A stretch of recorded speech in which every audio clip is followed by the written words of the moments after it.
One word. One hypnotist, Chris Jones. Chris Jones. One word. The One Word Chris Jones podcast. We're back. It's the second time that we're doing this. We're doing it, honestly, most of our podcasts have been distance. We've been social distancing, but this is the true social distancing One Word Chris Jones podcast. The reason that it's true is because we have to be social distancing now because basically the world is shut down, Chris. Yeah, it is. The only thing running is Amazon. Yeah. And, the people that are out there delivering Amazon, too, it's like Amazon, Post Office, UPS, FedEx, all those guys are out there. Men and women are out there delivering packages to everybody. And then there's people like us that are staying at home and leaving our packages at home. You don't like that? You made a bridge for that joke, and I loved it. I was like, huh? Oh, and I went with you. That was wonderful.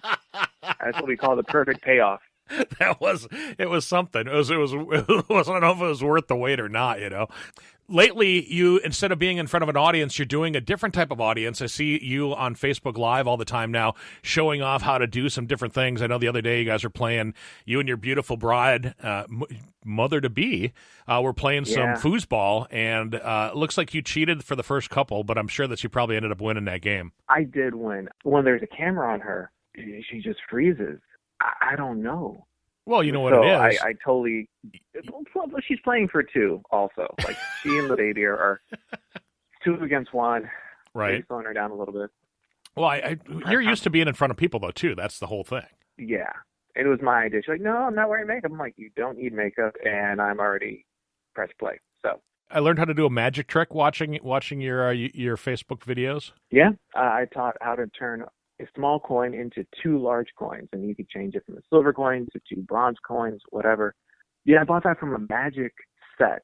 It was on, an infomercial. I was like, oh, that's so cool. And those tricks, they say there's like 101 tricks you can learn, which is true, but you buy them for only 2 tricks, and you do those, and you're like, I'm not going to read the book.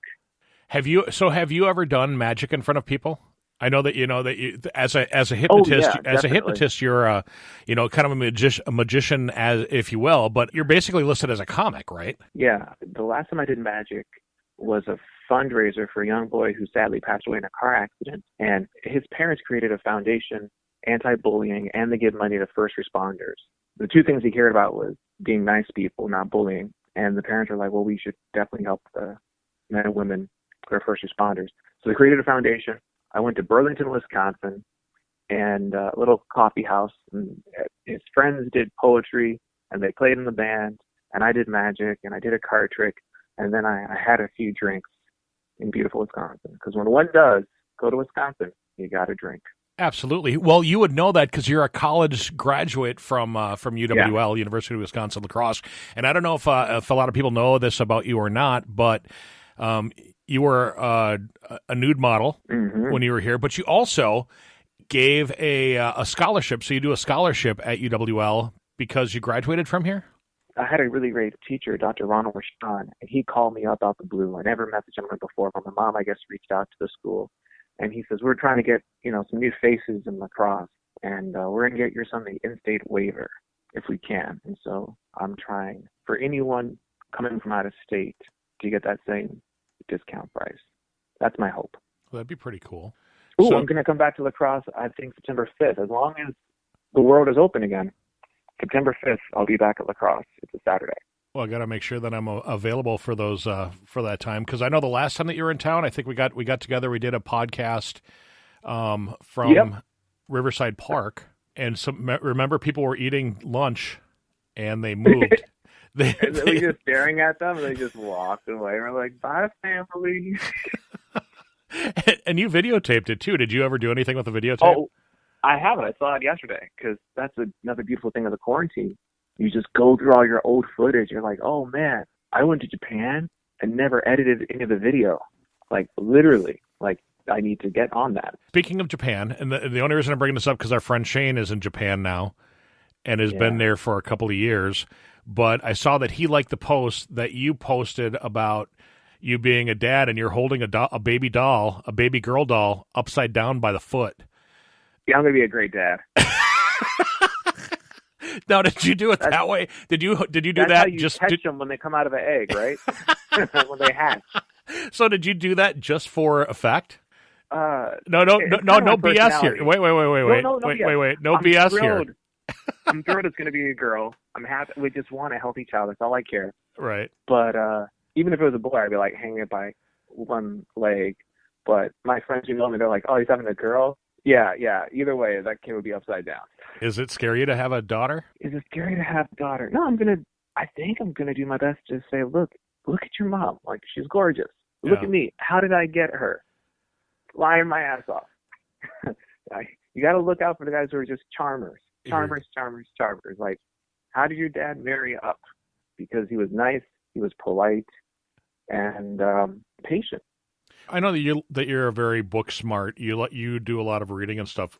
Have you ever thought of writing a book? Yeah, I need to. I have my pages set up. I just need to lock myself in this room, literally, with the dog, and just get to typing away. How ADD is Chris? Everything looks like fun. Luckily, it's raining today, so I will do some writing. But, YouTube doesn't stop. And then I'm like, I've been writing for a while. I deserve a reward. I'm going to drink. I'm going to get some coffee. And then I haven't been drinking since my wife has been pregnant. Like, literally, since we found out that she's in week 15. So in 15 weeks, we shared half Mike's Hard Lemonade. Yeah. Oh, good for you. Have you picked out a name yet? No. So please, we need some girl names. Need some girl names? All right. If anybody's got a girl name that they think would be awesome for Chris and Stacy's baby, give Chris an email. It's one word, Chris Jones. And whoever raises the most money for the name of their choice, that money will go to my kid's college or career fund, and you can name the child. So wait. Explain this to me. Explain this to us right now. So if somebody has a name that they want to use, if someone is like, I really want Chris to name his daughter X, if you give us enough money, I think that will happen. We'll let that money go to her college career fund. Like, if you really want the name Honey, and you're going to pay $5,000, I will name that kid Honey. So how does somebody go about making a donation to the Baby Jones file? I'll have to give them my Venmo, which I don't know what it is, but yeah, we will make this happen, because if you want to name a kid that doesn't belong to you, you're okay with me. You're my type of person. Find entertainer and hypnotist Chris Jones at hypnotistchrisjones.com. The One Word Chris Jones Podcast, a podcast for higher production.